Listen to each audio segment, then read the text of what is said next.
Hi, good morning. We are happy to have Tadashi tell us about aspects of entanglement entropy and the local excitations in CFTs. Thank you very much. First, I'd like to thank organizers for inviting me to this very wonderful meeting, and I'm very happy to be visit ICTS again. And so, in this talk, I'd like to talk about my long-standing problem to understand the evolution of entanglement entropy for under local excitations, especially local operator excitations in conformal field theory. And so this topic, which I have been working on several years with collaborators. And so recently we have some sort of almost final story for two-dimensional conformal field theory, even though higher dimensional conformal field theory is still open problems. So I'd like to summarize what we have learned so far in this talk. So I'd like to thank collaborators. And so this talk is mainly based on our recent two papers based on the collaboration with Yuya Kusuki, our graduate student, and the second paper with Pavel Kapta, our postdoc, and Kusuki and Watanabe, who is a graduate student. He just left our university and becomes a postdoc in Tokyo University. And also I'd like to thank other collaborations, which is closely related in this talk. And so as listed here, so Jotimoy, Bacharia, and Songhe, and Alex Yang, and Nozaki, Numasawa, and Gaji. So let me start with the introduction. So this ADS CFT, which is the main topic of this conference, gives us a very intriguing idea of this emergence of gravity from dynamics of conformal field theory. And also this closely related to the idea of emergent space-time from quantum entanglement, which has a nice structure which explains CFTs, and there are many interesting works. And especially if we consider ADS CFT in classical gravity limits, general relativity limits, so this highly relies on the special feature of so-called holographic CFTs, which means strongly coupled and large N theory. And people expect holographic CFTs maximally chaotic, as typical in the computation of Lyapunov exponent by Mandal, Stanford, and Schenker, and also many other aspects. So motivated by this, in this talk, I'd like to see some other feature, but other special feature of holographic CFTs through the viewpoints of the quantum entanglement dynamics. So the question which I'd like to ask is the following. So can we have such a classification of the conformal field theory based on analysis of time evolution of entanglement entropy, or more generally, linear entanglement entropy? So time evolution of linear entanglement entropy may classify the different classes of conformal field theory, which is really related to some chaotic or non-chaotic or integrable or non-integrables. And in this talk, we'd like to discuss 4 different classes of such examples. So this quantity, which we call linear entanglement entropy, so probably many of you are familiar with this, but just let me quickly give the definition. So this SAN, A is a subsystem which we are focused on. So we are interested in a reduced density matrix, which is defined from the original wave functional, let's assume some pure state, and trace out some region B, which is just complement of A, and restrict. So we get a density matrix for A. This is some sort of coarse-grained density matrix, which is called reduced density matrix. And the Hilbert space, by separating A and B, we have factorization, direct product HA times HB in quantum field theory. And then we define this quantity SAN by this formula. So this log of trace low weight to the nth power. And n is called replica number, or index of linear entropy. So we call this quantity the nth linear entanglement entropy. Sometimes I just call REE for short. And if we take n goes to 1 limit, then we get the minus rho log rho, which is a familiar von-Neumann entropy. And rho A is a density matrix always have a unit normalized this way. So this is a basic definition of linear entanglement entropy, and this is the main quantity which we work on. Then, and also we can compute, so this is quantum mechanically defined, and we can in principle compute this quantity in quantum field theory, especially using the toric called replica toric. But in ADS CFT, we can compute this quantity from different different methods, namely some geometrical method by using classical gravity limit. And this entanglement entropy, so this is especially the case n equal 1. So n, which is different from 1, is not always easy. So I just focus here, I focus on n equal 1 case, which is von-Neumann entropy, can be computed by holographic entanglement entropy formula, which I worked with Shinsei Ryu and Veronica Fubeni and Mukund Rangamani. And these are just a simple formula which just compute area of minimal area of some surface which we call gamma A. So for this formula, so we first decompose in the boundary of a anti-de Sitter space. We have conformal field theory. We have region A and region B, and we decompose this way as before, like this definition. And then we extend this boundary of A towards the bulk. So this gives a codimension 2 surface in total anti-de Sitter space-time. And we compute this area and divide this by 4G Newton like Bekenstein-Hawking formula and take a minimization of all possible such surfaces which end on the boundary of A. And also we have a topological condition that this surface gamma A is homologous to the boundary of, gamma A is homologous to this region A. And anyway, so in the time-dependent case, we have to replace this minimization with extremalization because in Lorentzian space-time, we cannot minimize area because if we go to the right-like direction, area collapses to 0. But anyway, we can also compute this in time-dependent case. So this is the main framework which we work with, these two. This is the original definition and using replicatoric and holographic computation. And another motivation of this talk, so this formula nicely computes this entropy for n equal 1 case, but what about n other than 1? So for that, sometimes it's useful to just go back to the original definition and compute Renyi entropy by some conformal field theoretical work, and which I'd like to explain later. So the setup which we are interested in is defined here. This is very simple setup. So we are only, in this talk, I'm always focused on this kind of excited state. This is something we call locally excited state, which just defined by this, just act local operator OX on vacuum. And, but this is a very singular object. We have to smooth out. So we put some smoothing function, just exponential epsilon H is a Hamiltonian. So this gives some filter that we cut it out, very high energy degree of freedom. So originally, this is a highly localized operator, which is infinite energy, but it's somehow a little bit smeared. But epsilon is very small, so very small distances, this operator is smeared. So this is a state which we are looking at, and we just define the shift difference of Renyi entanglement entropy by just taking the difference. This excited state entropy minus just ground state entropy. So this combination cancels this divergence, area law divergence. So this quantity always gives a finite quantity. And in this talk, so we'd like to study the computation of delta S, but this SAN itself, it can be understood as intuitively some loss of information, amount of lost information when we assume that region B is invisible. This is just come from standard interpretation from entanglement entropy. So this difference especially somehow roughly captures some degree of freedom or entropy of this operator itself. So this is interesting quantity to which we can understand the time evolution of this operator. So how degree of freedom of this localized operator evolves under time evolutions. And this delta SAN highly depends on the theory. So whether the theory is chaotic or non-chaotic, as we will see. Yes? X is outside of A. Let's take X outside of so B. And after some time, that operator affects SAN. So it takes some time until. But this is the pure state, so we can replace A and B at the same time. Yes? And what is the N? I mean, in the intuition that delta S provides sort of the measure of the degrees of freedom you mean this of the N? operator. What is? How do you see the N dependence? Good question.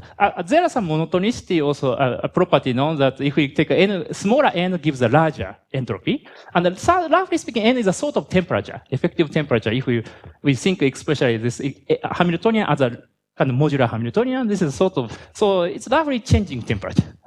I think. And it is quite useful quantity if we compute this, and if this quantity all takes the same value for any n, that means the state is maximally entangled.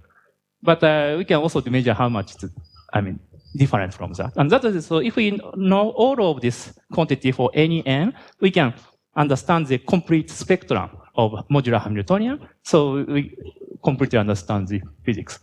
So that's the reason, so we put some n also here. Thank you very much. So let me go on. So we can think, in principle, we can think about these two limits. This is very extreme limits. So subsystem size, let's call subsystem size L. This is just neighbor L. We just call it, radius of subsystem A is L, linear size. And one limit we can take L goes to 0 limit, the small size limit. But this actually corresponds to, we are looking at actually small energy excitations. Because probe energy scale is very high, so we can detect small energy. So this case, actually we find a very simple property, which is now well known as the first law of entanglement entropy. First law, which is analogous to first law of thermodynamics. Delta SA is proportional to delta E. Delta E is the energy, more precisely modular Hamiltonian, expectation value of modular Hamiltonian. So, but this case is delta SA is directly related to delta E, so not so interesting. So, because of that, we would like to think about opposite limit, L goes to infinite limit. So subsystem size goes to infinity, especially we take subsystem A to be half of the space-time, half of the space, and B is the other half. So maximally largest subsystem size. So in this limit, correspond to somehow large energy limit, that means back reaction of the excitation is very, very seriously large. And that case is interesting. So this is kind of gives some very entropic quantity, as we will see. So it's so independent from energy. Even though energy is the same, but the resulting entropy is so different. So the study of this is the main purpose of this talk. Yes? Yes? Your probe energy is like now small, right? Yeah, so you're right. So L goes to infinity means, of course, energy is small, but this is a probing scale. Yeah. That sense that if we put some finite energy excitation, this probe thinks this energy is very, very large. So it's a I'm talking relative energy scale. Thank you very much for the question.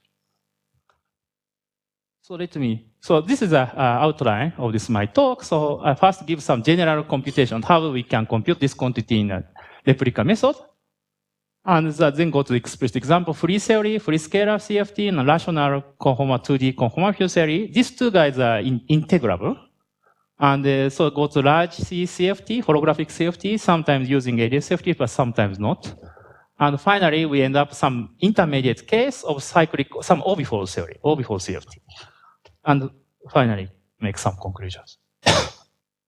So first I'd like to give general computation. So this is something probably many of you are familiar with this. This is a replica trick.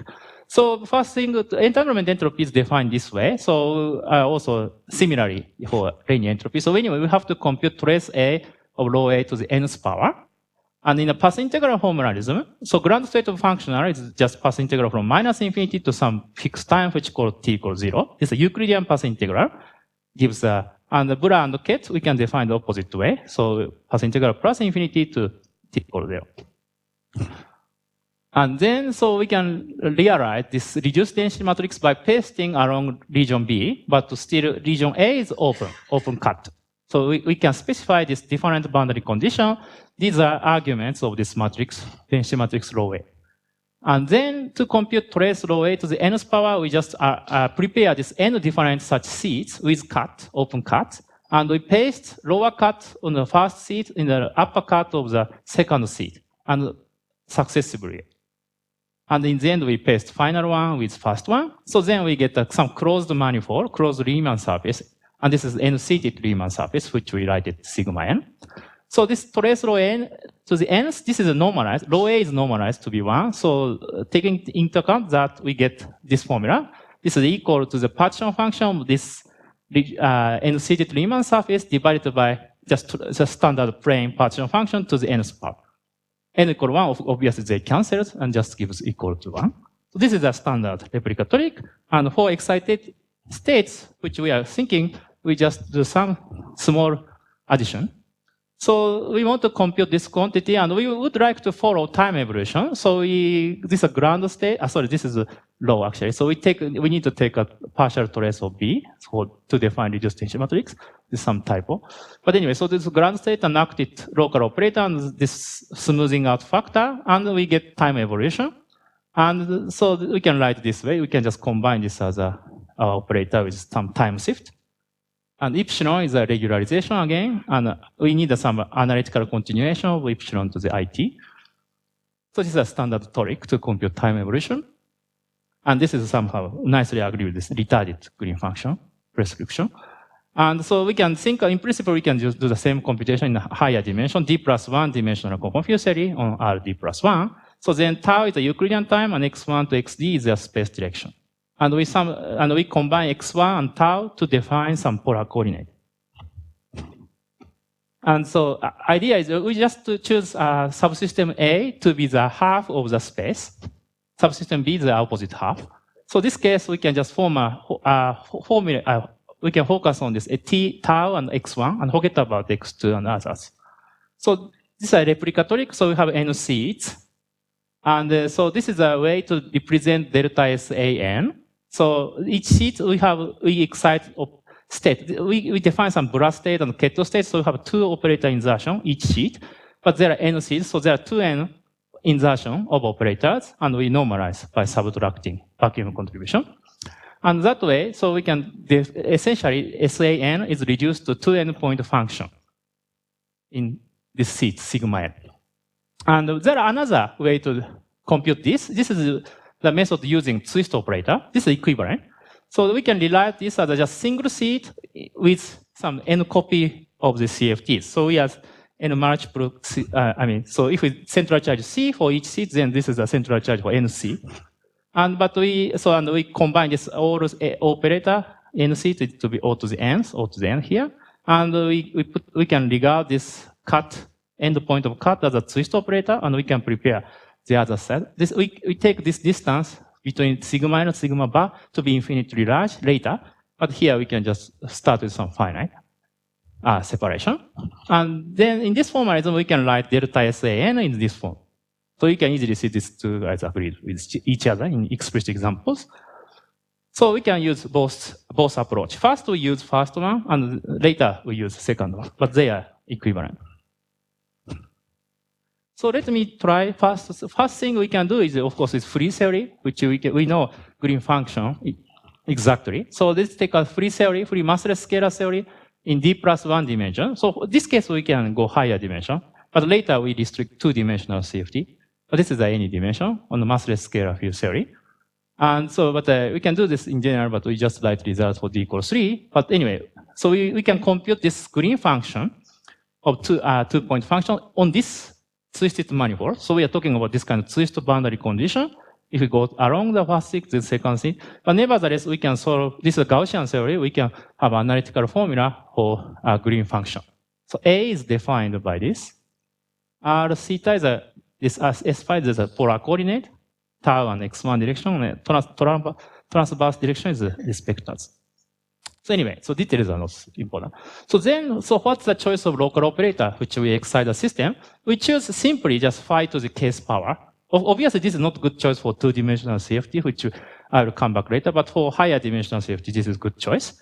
Phi is the primary operator. And we assume this massless theory, so it's CF conformal theory. And then we can, in principle, we can just plug this, phi k to this formula, and we know this is computable because we can just use weak contraction for this free theory. And then we get some many results. For each choice, we get some result. So the simplest one is like SA, second Renyi entropy for O equal phi, just k equal 1. So we get this kind of behavior. So in higher dimension, anyway, so this originally A and B, we have A and B, and we excite B, some point in B, which is separated by distance by L. This L is important. So we create some entanglement here, entanglement pair. So this entanglement pair propagates at the speed of light. And it takes some just time L until one of the pair come into A, and the other guy is always B. So there are at this time, t equal L, we have non-vanishing entanglement. We start to have some non-zero entanglement. So indeed, this causality, manifestly causality happens in the explicit computation. At t equal L, suddenly increases. In 2 dimensions, it's suddenly, this is a step function. But in higher dimension, it's gradually increasing. This is very natural because in higher dimension, we can go in many different directions. So it's sometimes, if we go a little bit north direction, then it takes some time. But if we go to the really, orthogonal direction, then it's just a t equal L.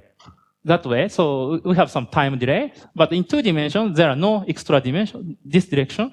So it's instantaneously changes. Entropy changes. But anyway, always we find increased amount of entropy is finite. It converges to some particular value. So if we write explicitly some profile like this, obviously t goes to 0, at t goes to infinity, this approach is log 2. So log 2 is actually means there are some EPR pair, as we'll come back later. If you have taken A to be half space. Yes, exactly. So if A was finite, then it would come back. Exactly. So it's at the end, some point and going back. Because this entangled pair pass through region A. Then entanglement decreasing. And there will be some appropriate modification of this formula. Yes, exactly. Yeah, but I cannot write it simply, but it's something like logarithmic formula. Right. Yeah, it's going down. Okay. Thanks. And also the final value is independent from the detailed shape of separation A and B. This is in some sense the final value is also topological invariant in that sense. But this is all clear from this quasi particle picture, which I'm gonna explain just soon. So anyway, so we have 4 lists of delta SA and final value. So this shift. We can compute this for any K and any dimension. But the dimension is not important. Always we get the same value. But this choice of K is important. Also, there are more axes of N, Renyi index N. So this is actually helpful to identify it. For example, these guys are changes. And if we change N, but this is always same. Always give the same value, log 2. So this manifestly shows this is somehow should be interpreted as EPR state. But other guys is at this point is not so clear, but in the end, we can have a clear understanding. And so this is a heuristic interpretation. So basically, so we are talking of free theory. So we should understand everything from particular spectrum, particular viewpoint. So we excite some point here. So this creates left moving part plus right moving part. So because the phi itself we can always decompose field phi to be left moving part plus the right moving part. And if we take a case power, phi to the case, then we just have this, just standard expansion, and C is just combination factor, combinatory factor. And so we can regard, so even though this is, of course, infinite dimensional, because this is a quantum field theory, so we have to worry about infinite dimensional Hilbert space, but let's forget about, other space other than this creation operator, like L lambda.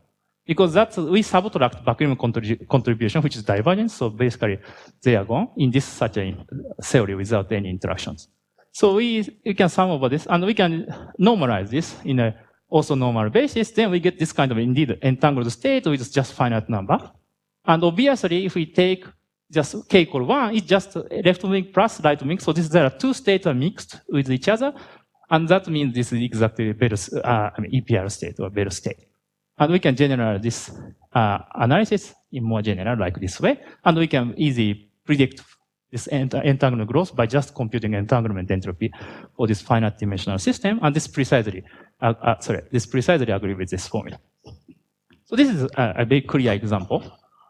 So now we go to a little bit more non-trivial example, which are expect to have a non-trivial interaction, but actually integral. This is rational conformal field theory. So, but before that, this is 2D, so there are some special feature of 2D. So we cannot think about phi as a primary operator, but we can take an exponential. So exponential I alpha phi is a primary operator. In this case, there are no increasement of entropy because the phi itself is decomposed L and R. This is just direct product state. On the other hand, we can think about cosine operator, cosine phi. Alpha is not important. So alpha changes conformal dimension, but this doesn't change any entropy. So this case always log 2 because we can decompose this way and this way. This we can think this up spin and this down spin. So that way we get a EPR state, a better state. So this is same thing as we explained here. So this is a trivial example.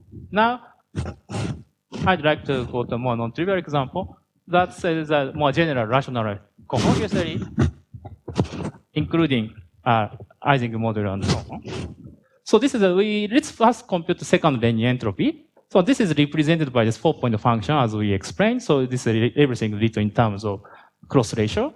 And so that case, there are interesting feature that if we go to epsilon 0 is all, this regularization, we want to take this regularization parameter to 0 to find the UV physics.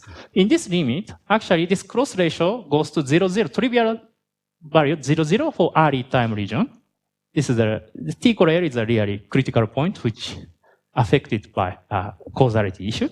And the later time actually goes to 1, 0. This is, at first, of course, Z bar is complex and it sounds strange, but this is just come because of our analytical continuation of real-time evolution.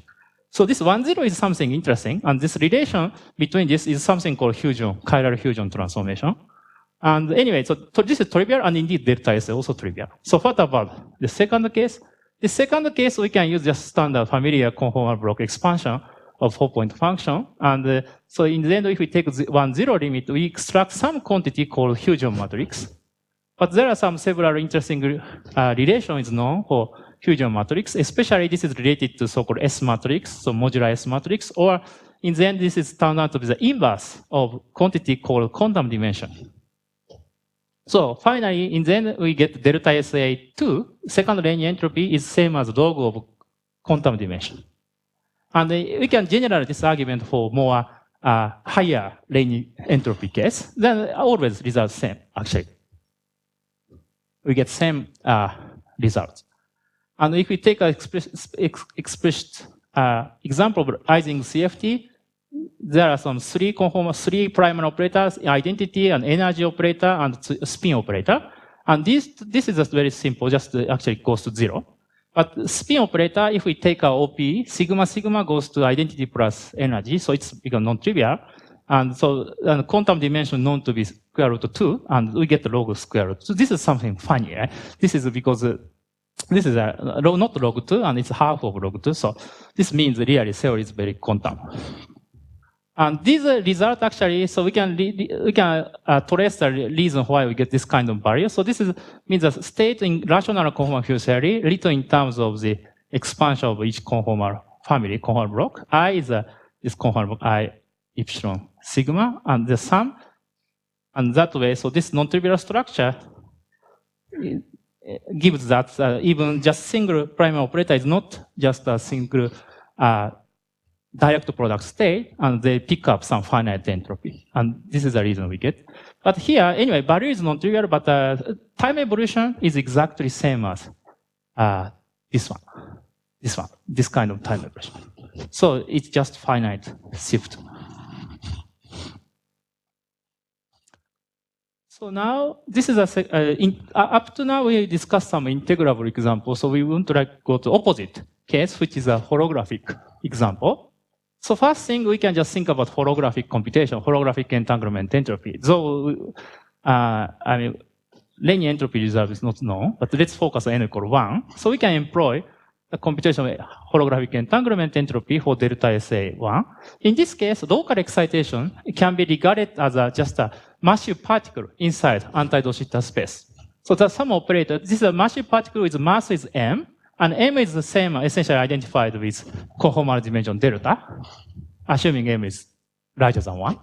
So this is just putting some mass delta particle, and it's falling down. So this falling down process is identified with time evolution. And we compute this entropy for region A. Firstly, we take some finite region, but we can take this radius goes to infinity, because A should be half space. And then we can compute this entanglement entropy analytically for ADS3 CFT2 setup. And then result is actually turned out to be logarithmic. 6 over, C is a central charge over 6, but always logarithmic, log T over epsilon. But as we will also explain a little bit later, but this result is also agree with the computation by using so-called large C technique. which means that in the computation 4-point function, vacuum conformal block is dominant. This is a largely approximation as done by these people, Apsand, Bernamonchi, and Gary, and Hartmann. So anyway, these are, holography and conformal field theory agrees, but that means this completely deviates from the free field or integrable theoretic results. So anyway, at least we find two different classes of this. And so we can think about this kind of holographic computation in higher dimension, but this turns out to be highly non-trivial because in principle, we can find how to compute this back reaction. This is based on the old work by Horowitz and Izaki. But in a highly non-trivial and inhomogeneous time-dependent background, we have to compute minimal surface or extremal surface. This is highly complicated, and we need some numerical approach. But there's some first attempt made by Alex Yang and myself. Alex is some expert of numerical computation and using some triangulation method, and we computed some area of extremal surface, and this is some numerical results. And this is not, we are not enough to, it's not enough to, conclude that result, final form of the time evolution, but at least we see this time evolution, this log t versus log delta s, and from this we can see this is, delta s is a kind of sublinear growth, and much like log t, but this is, we cannot go further time, so we cannot go later time because of numerical reason. So we cannot explicitly conclude this log t, but we can say this is not linear. It actually goes to sublinear growth, like this. And of course, it's quite difficult to do some computation for interacting field theory for this kind of higher dimensional excited state. But this is a very interesting future problem. But anyway, so let me go back to two-dimensional conformal field theory. So this is I explained some approach based on holography, HAOHB, but we can also do the computation from CFT side. And holographic CFT is, we need some input of holographic CFT, and it's now widely known that holographic CFT are characterized by large central charge and sort of some sparse spectrum, so which correspond to strongly interacting limit. And first analyzed by this Singh, Pendones, and Polchinski and Suri, and there are many interesting papers appears. And by using this idea, so we can approximate 4-point functions by vacuum conformal blocks. And this is done in the context of entanglement entropy in this Hartmann and collaborators paper. And so for our linear entanglement entropy for locally excited states, we can have this kind of expression. This is already I explained. This is based on the standard replicatory. And this we don't need, this case for any n, we can use just 4-point function. But we need a knowledge of this twist operator, which is not always easy. And this cross ratio is given by this. And so this we can expand this 4-point function in terms of conformal blocks. T is a primary, and this OOO is, guys. Yeah, and so we can approximate by only identity block. So this is a big assumption. So because of that, we just need the knowledge of vacuum conformal block. I'm not going to details, but that allows us to compute everything in an analytical way, in particular limit, especially for von-Neumann entropy limit. So if we consider n equal 1 von-Neumann entropy limit, then twist operator becomes very light. There's almost zero conformal dimension because, as we know, this conformal dimension of twist operator is like this. N goes to 1 is vanishes. So this case, we are very happy that we know the vacuum conformal block analytically. This is called heavy right-like conformal block. And that gives us this same as holographic results. And on the other hand, we can use a similar trick in the opposite way. So we can use that excitation, this operator O. This operator O is very light instead of the twist operator. Then again, we can use heavy right conformal block computation. Then we get this result. So it looks so different. So now HO is a conformal dimension of operator O is very small. But we are talking about N. N is like 2 or 3. So twist operator dimension is very large. The scale is like C. So that's case we can apply same trick and compute this result. And always it's logarithmic, but coefficient is looks so different.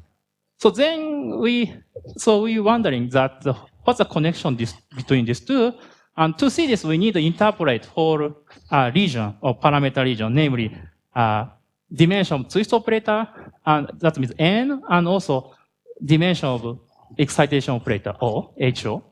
So this motivates us to give some more full study of this issue. So what are they related, and what happens if both sigma n and O n are both heavy? What happens? So that is, of course, we cannot use this kind of approximation. So we need a full numerical analysis.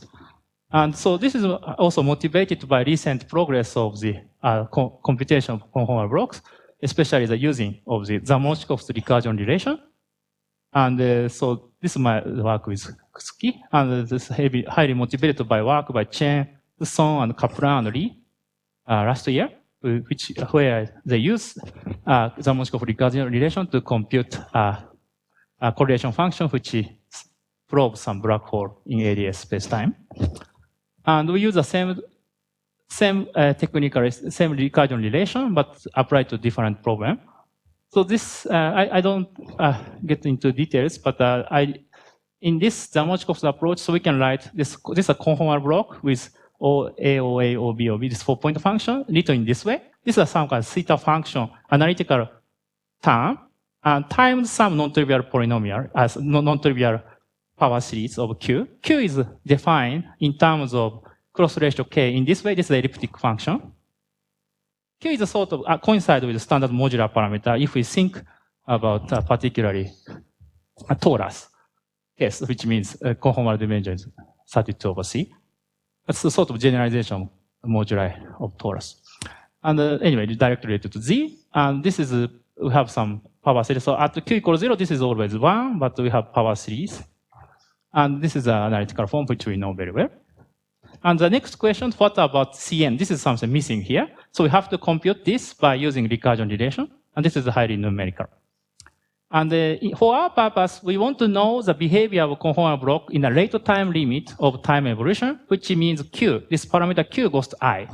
There are some non-trivial, analytical continuation of real-time evolution, so we get a little funny value, but this is something we need to extract.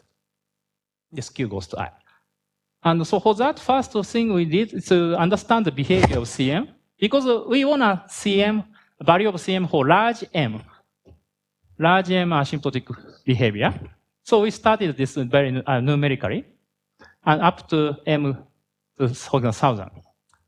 And then we find, some Cardi-like formula, which might be not so surprising, but we get something like this. So Cm behaves like some power of the exponential a to square root m. This is much like Cardi formula. And then next thing we extract the value of alpha and a for each cases. This is a plot of A. So actually, interestingly, there are some kind of transition behavior. So this is a plot of this conformal dimension range, HA and HB. So there are two primary operators involved. So there are some critical values, C over 32, whose meaning is still not completely understood, but there are some progress owing to this Kusuki's recent computations. But anyway, so this is a critical line, roughly speaking, there are critical line with C divided by 32. So this region, this largest, heaviest region, there are no A, this term, exponential growing. A is 0. But other region, A is non-zero. But also this region, these two regions, we have some alternating sign, -1 to the n. And this is the more standard behavior. Actually, this is the absence of A helps us quite a lot to compute entropy. Obviously, this is numerical computation, so it's quite hard to get any analytical result. Well, we thought, but actually, because A is vanishing, so we can get some analytical prediction for this region. So, yes? A scales like root C? Sorry? How does A scale with the center? Yeah, root C also related to conformal dimension, HA, C minus HA. Yes. But unfortunately, we not completely understand whole behavior. In a particular limit, we have such a formula, but in general, we don't have such a formula, numerical. But this, yeah. Okay. And so because of this analysis, we can rewrite this in terms of time evolution of entanglement entropy. We find this whole sketch. So the intermediate region is very numerical, so I cannot give some precise thing, but always it's logarithmic. Always log t over epsilon. It's logarithmic growing everywhere. But we know this precise result for along this range because we can apply, because either of the operator is right, so we can use heavy right approximation.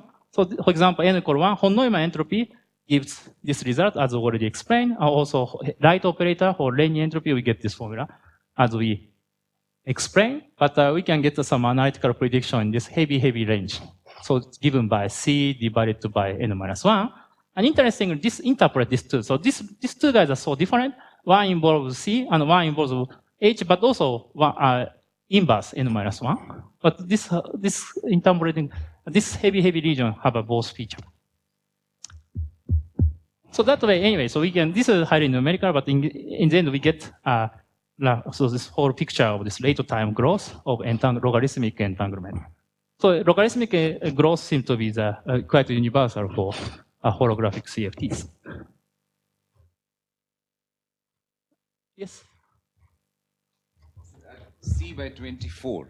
I mean. Yeah, that really, yeah, something happens, but for this entropy it doesn't, not completely affected, I should say.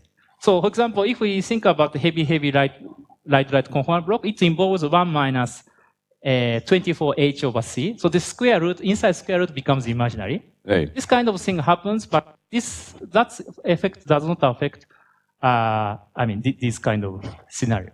I see. But somehow this appears in different different value of C over. But this agree with the dimension of twist operator for second Renyi entropy. So second Renyi entropy is very special in this sense. Of course, this is I'm not sure there's physical meaning because n is always integer, but there's some interesting story. Thank you. Yes. And so, but full understanding still we are missing. So that's quite interesting future problems. But for entropy computation, so this seems to be the story. And so far, summary so far, for rational integrable theory, we get a finite cis, but the holographic CFT, we always logarithmic growth, even though the coefficient depends on the conformal dimension, central charge, and this Renyi index. So the final question I'd like to ask, are there any intermediate behaviors? Are there any such examples? Of course, library should be true, because this is a zero interaction, roughly speaking, this is a maximal interaction. What about mild interaction case? And indeed, answer is yes, and we can find some, one more class of this time evolution. For this, we think about orbifold CFT. So this, especially we pick up the following one, but we can choose a different one, but this is just for our convenience. So this torus CFT, two-dimensional torus times n, and divided by Zn. Zn is a this is a cyclic group, sorry, this is my mistake. So cyclic group which exchange different torus with other torus. This is not symmetric product of. So this, this typo. This is just Zn orbifold, cyclic orbifold, which changes one torus to second torus, third torus. And anyway, so this T2 CFT is described by these two real scalar x and y. We assume that they are compact by the same radius, just for simplicity. And then important quantity is eta, this eta parameter, and r square, which is defined by just r square. And so that eta equal 1 is a self-dual radius. And the result highly depend on the case, depend on the nature of eta. So eta is a rational value, P over Q, or irrational. Rational case, actually, this is actually, we can regard this as a rational conformal field theory, and there are nothing interesting happens, same as previous one, which we described. But this irrational case, something interesting happens. So we get some example of the integrable but irrational. So this is the main focus. And this is this cyclic orbifold we defined by just this shift, and the corresponding to primary operator is denoted by sigma n as before, and dimension is the same as previous one, obviously. And then, we think about this kind of local excitation is the same as which we discussed. So this is an important point. We choose this twist operator to be the excitation. if we choose some trivial one, like just the field x and y, derivative x, and we don't get anything interesting. So we use the most interesting operator in OB4, namely twist operator, to excite the state. Then we compute this 4-point function, and fortunately there are many results known, and we can, for example, look at this Calabrese-Cardi-Tony's paper, but result is known for a long time. And so they have a nice expression like this, and this is written, roughly speaking, I mean, I'm not going to detail, but just want to mention that this is written in terms of higher dimensional theta function, G-Gale's theta function. This is quite useful. So this has some, so of course we know much about this standard genus one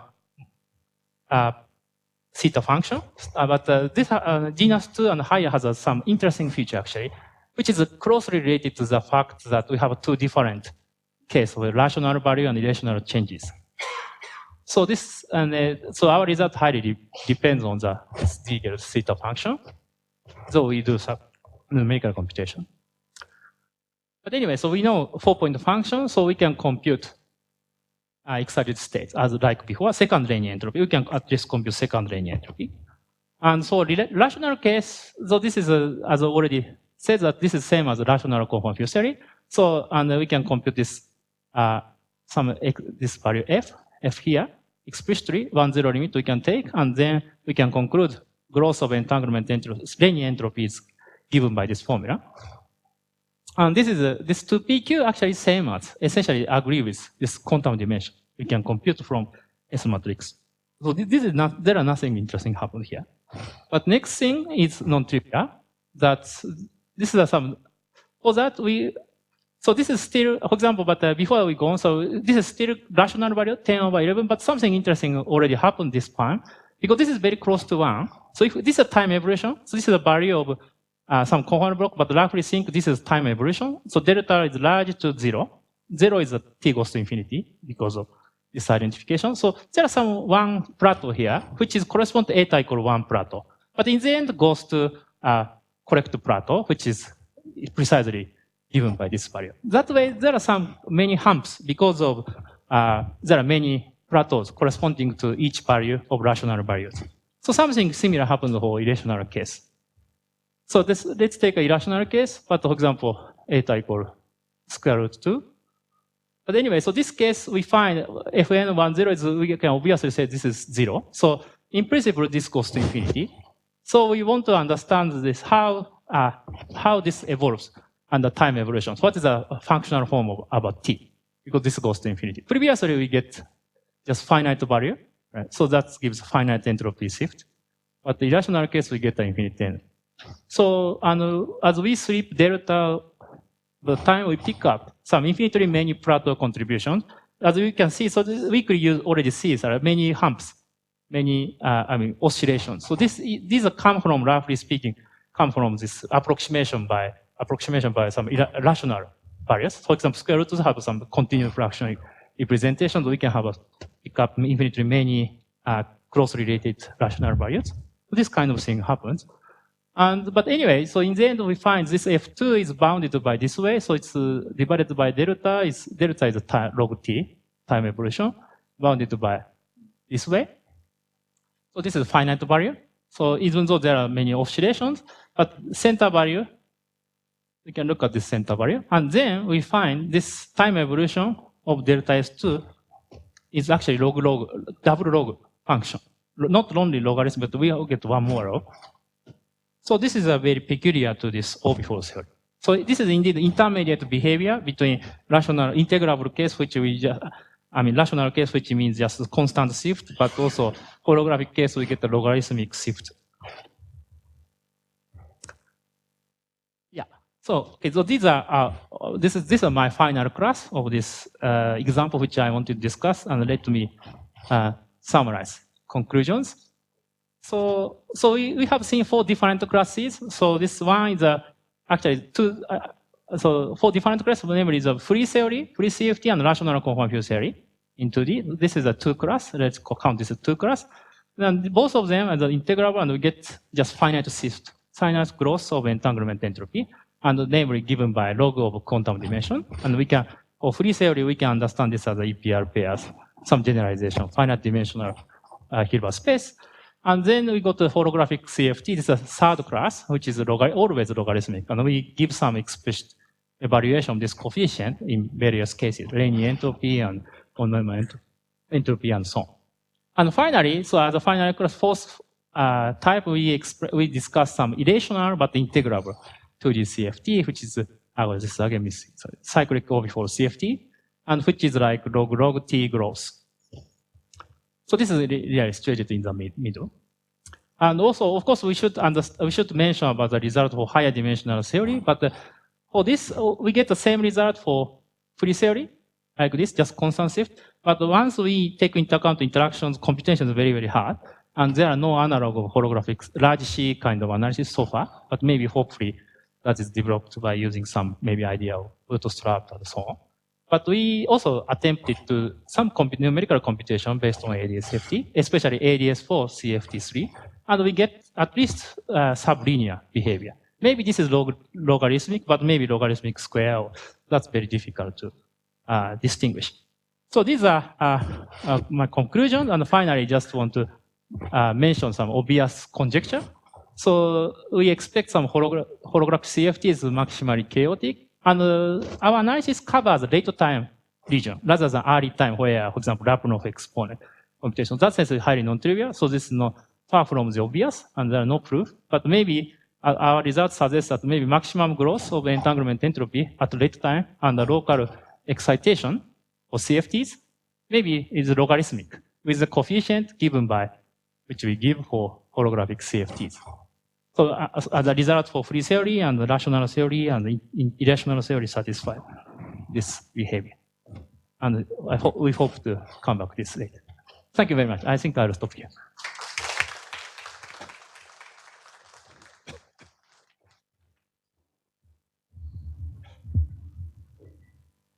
Any questions? So can you, well, I have sort of two related questions. One is whether you could sort of elaborate on the lessons that we learned from the n-dependence in all these cases. The second question is whether anything extends to n less than 1 and whether there is n less than 1, I see. In that case. Yeah, that's a really good question. And for example, for free theory, free case, if the result is maximally entangled, like EPR pairs, there are no n-dependence as I explained, but we use indeed n-dependence to speculate what kind of state they are composed of. This is indeed the list the list here. So it is actually somehow experimentally useful for me actually. So initially we find this kind of list first, and we don't know how to interpret this. But because we have a lot of result for each n, we can speculate result, and in the end we reach this interpretation. That case is, kind of experimentally useful. But of course, this is also important to confirm anyway this kind of prediction for free theory. And the holographic case, yeah, that's really interesting question. But so holographic case, so we get this, and this is always smaller than this. This is obvious, should be obvious, because Renyi entropy should be monotonically decreasing when we increase n. But also probably this also gives some interesting hint for computation holographic entropy for Renyi. And this result, of course, this difference is not maximally entangled. But roughly, yeah, so from this we can see the behavior of entanglement spectrum. Spectrum modular Hamiltonian. Yeah, thank you. Hi, Tadashi. Yeah. So, did you try? Did you look at the mutual informations? Mutual informations. Yeah, for this local excitations in the. So in this talk, I didn't mention anything about mutual information, and because that's yeah, that involves more complicated computing. Yeah. Anyway, so I'm not sure that's mutual information related to such quantity like quantum dimension or something. Okay. No, actually, I'm interested because there's this paper by the same group of author with Hartman, where they have this entanglement, they call this entanglement scrambling. Yeah. So mutual information is, result of mutual, time evolution of mutual information distinguishes holographic CFTs and integral CFTs. Yeah, that's right. Our case, we are not using, we are not using mutual information, but just only using entanglement entropy to distinguish these two. Okay. So in that sense, somehow complementary. The new thing in our case is we use some operators to excite. But in mutual information includes more information than entanglement entropy. Yeah, that's right. I think they are using global quench, right? Yeah. Global quantum quench. But our case, we are using local quench, which we have degree of freedom of choosing different operators. So that kind of, I think it's complementary to each other. Okay. Okay, and I don't have a clear connection to this, but anyway, we should be able to distinguish holographic CFT and other CFT in any sophisticated. yeah, and one more thing is in 2D CFT, when you have this sudden, when you see the sudden rise in the entanglement, it's sort of like saying that the quasi-particles are flying away at the speed of light. Yeah, that's right. Yeah, that's right. But so this means the quasi-particle picture is supported. Yeah. But when you have this other, let's say the holographic picture, it's growing as log T. Yeah. So it means that the entanglement is sort of spreading slower, or? Yeah, that's a good question, but I don't have a good understanding of that. That's a long-standing problem. Okay. But anyway, that appears. So anyway, this appears of any computation of Renyi entropy and also different choice of conformal dimension. That's a really good question, but I don't have a good speculation. That's a very important point.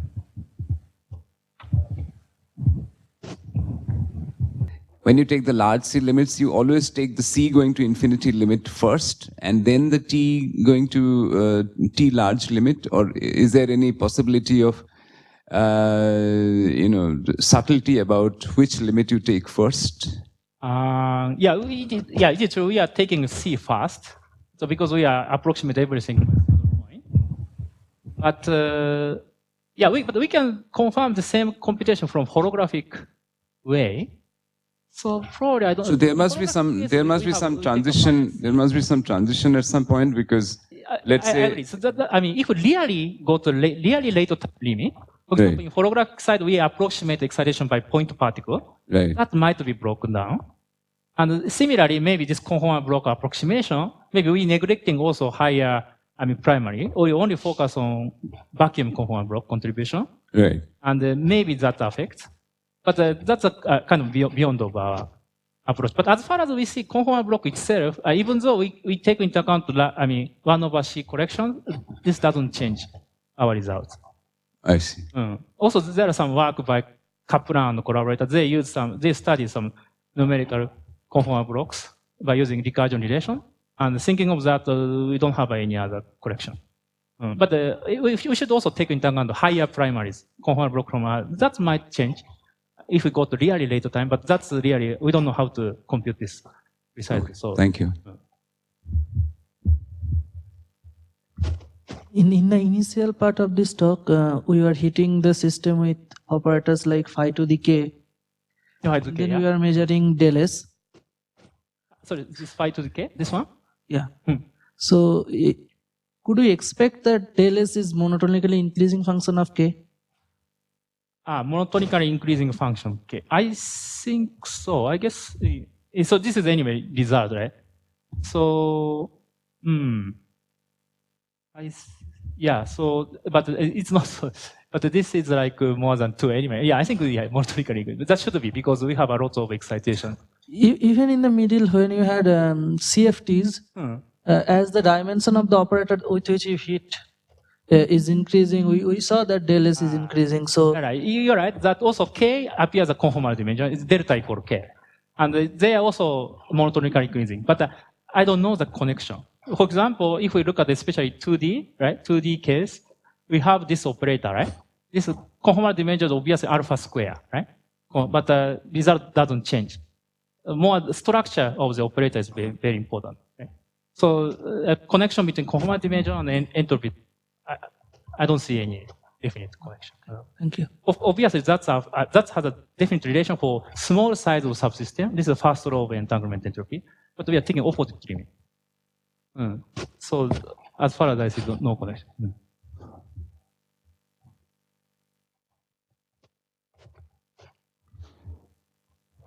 Holographic CFTs, you said that the log dependence means that it's maximally chaotic. Can you explain a little more on that? I mean, maximally chaotic. Yeah. That's about a computation, I mean, Lyapunov exponent.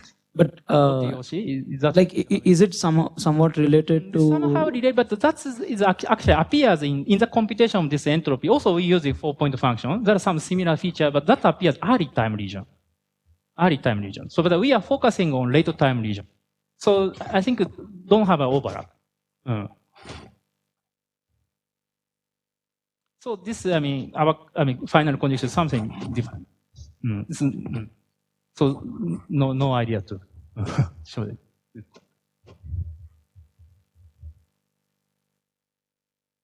Hello. I don't see any hands up, so let's thank Tadashi again. Thank you very much. And we break for tea.